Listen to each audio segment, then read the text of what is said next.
Päivää Foklaus täällä ja tänään ei tehdäkään pelivideota, vaan mä näytän teille miten saadaan enemmän FPS tehdä.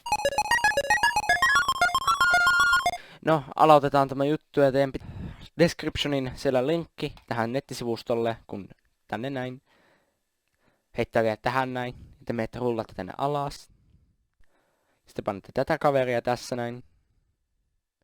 Se lataa sen, te puraatte sen teidän työpöydälle. Se on tällainen sisältään, te puratte sen tuon työpöydälle, tai no minne itse haluatte. Sitten te käynnistätte tämän adminina. Panette check status. Siis tää asia nyt tekee tässä antaa enemmän virtaa teidän CPUlle ja käyttää sitä enemmän.